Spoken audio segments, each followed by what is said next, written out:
I didn't see you there. Welcome back to my channel. I'm just getting everything together because tonight we're making rice balls. While I shape these rice balls, we're going to discuss how to fill out a passport form and the importance of having a passport. You're going to want to stay till the very end of this video because I'm going to be sharing with you bonus tips on what to do if your passport gets stolen and how to get your original documents back after you mailed in your passport form. Passaporto!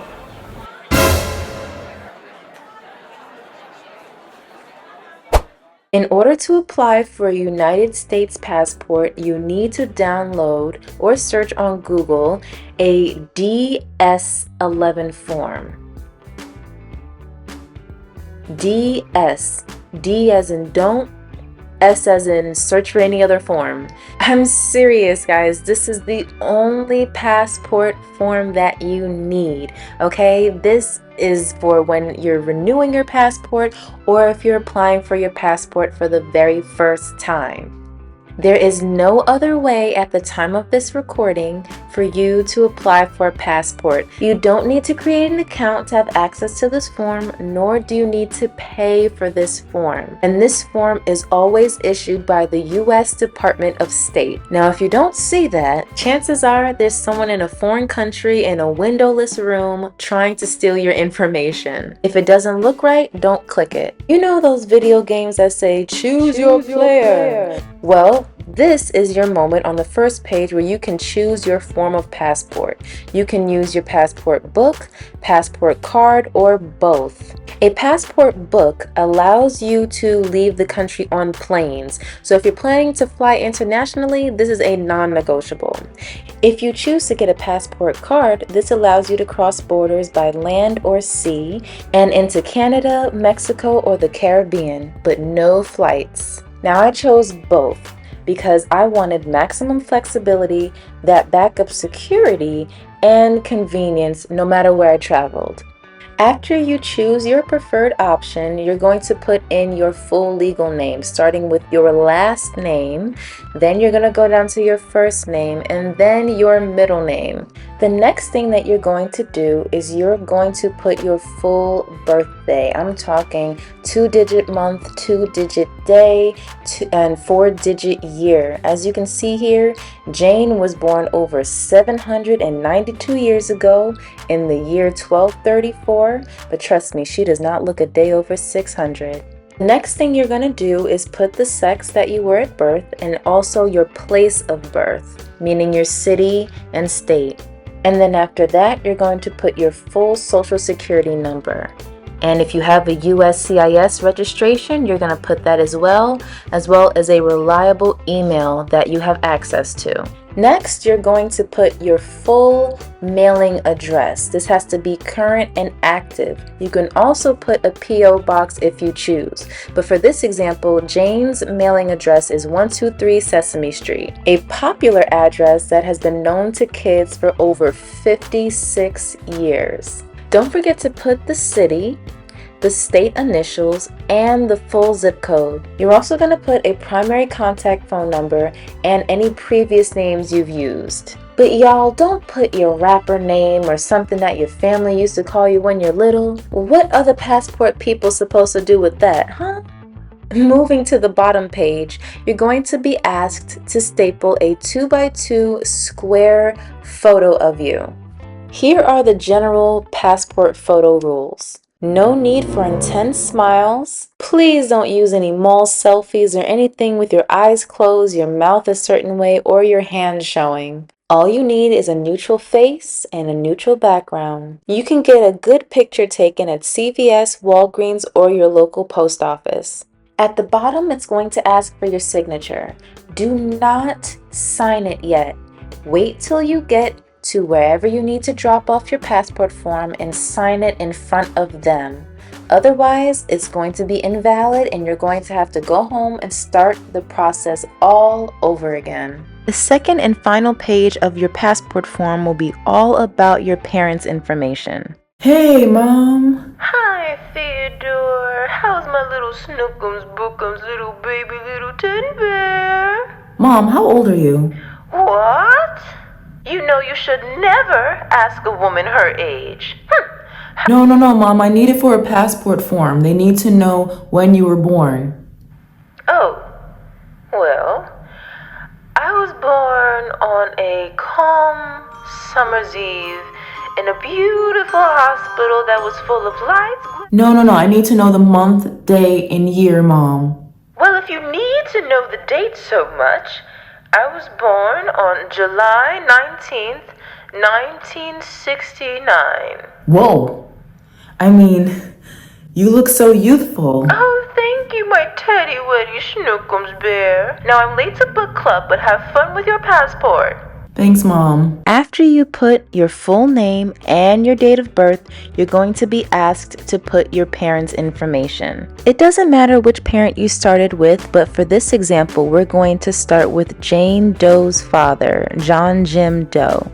As you see, you have to put the parent one's first name and middle name in one box, and then you're going to put their last name at the time of their birth in the second box across. Then you're going to put their full date of birth and the place of birth they were born. So I'm talking city and state. And then you're going to check off their gender as well as their U.S. citizenship status. So if they are a citizen, you check yes at the top box, or you check no at the bottom box if they're not a U.S. citizen. And you're going to do the same thing for parent 2. Now remember, if your mom is married to your dad, obviously you will not put her married name. You have to put her maiden name where it says last name. That's why it says last name at parent's birth. Now, if you don't know certain information about your parents and cannot get the answer, do not guess. Putting the wrong answer can cause delay or be considered as fraud. Put as much information as you can, and if you don't know something, leave it blank. When you're ready to submit your passport, just let them know that you didn't have all the information and they will guide you on the next steps. Now let's move on to the next section. If you are married or have been married before, then you need to complete section 11. Once you click the yes box, you will then put the full name of your current spouse or your most recent spouse.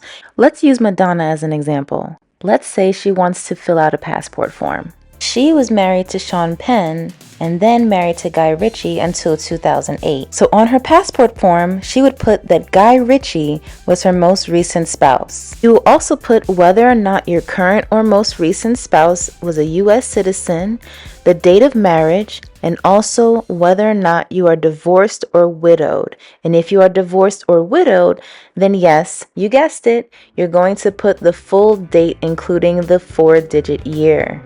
Now, if you've never been legally married, then section 11 you can completely ignore, except for the yes or no checkbox. And you can just move down to section 12, where you put your additional contact phone number, what type of phone it is, your occupation, and your employer or school. The next thing you're going to do on this form for the very final section is to put your height, your hair color, your eye color, and any travel plans that you might have. Now for section 19, you only need to fill this out if the mailing address that you put on the first page is different from your permanent address. For this example, the mailing address that we saw above is going to be the same address as the permanent address. Remember 123 Sesame Street? For question 20, you're going to have to put your emergency contact. This is very important. You might want to pay attention because your emergency contact should not be the person traveling with you. It should be a person back at home that they can contact in the event of an emergency. Because let's just say you and your best friend are on vacation, tragedy struck, and now you're both stuck on a deserted island. If you put your best friend as your emergency contact, guess who they're going to call to try to save you? Yep. So make sure that your emergency contact is someone that you know has access to their phone all the time and someone who is not planning on going on this vacation or long-term or short-term move with you. So for this example, we're putting Mr. John Jim Doe and his full address, including the city, the state initials, the full zip code, the phone number, and you also have to put the relationship that you have with that emergency contact. Woohoo! You have now made it to the final question of your passport form. Now, this is going to ask you about your recent history or your previous history with a passport. If you've ever applied for a passport book or card, then you check the yes box. If you haven't, then you check the no box. And as you can see below, it will ask you what your name was on your recent book or recent card.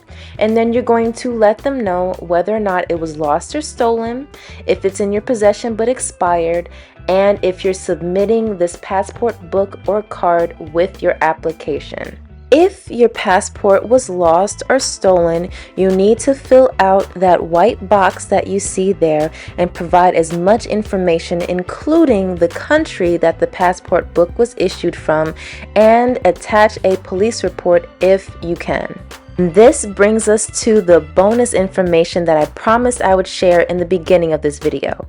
But first, let's check on these rice balls.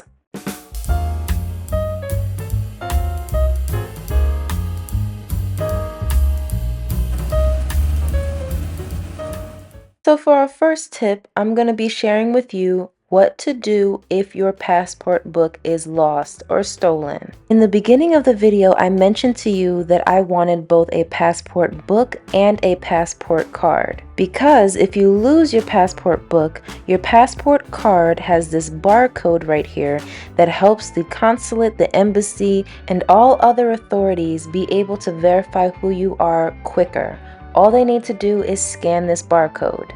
You have finally submitted your passport form, but you're not out of the woods yet. Many of us fill out the passport form, submit it, and get the passport, but we forget about our original documents, such as a birth certificate, driver's license, and other ID cards. My final tip for you is to get an empty 9x12 envelope, get you some stamps, and submit this with your passport form, okay? You do not want your original documents being held hostage because the mail is too expensive. If you followed all the steps you've seen in this video, you are now ready to submit your passport form so you can get your passport and start traveling the world. Congratulations! And our rice balls are done too! Thank you so much for watching this video, and stay tuned for more videos about traveling and life abroad. Moving abroad can be stressful and uncertain, especially if you don't know where to start. And that's why Americans Abroad Referral Service connects you to highly qualified real estate agents and those who will assist you with your move abroad. Email us today at americansabroad2@gmail.com and start your European journey.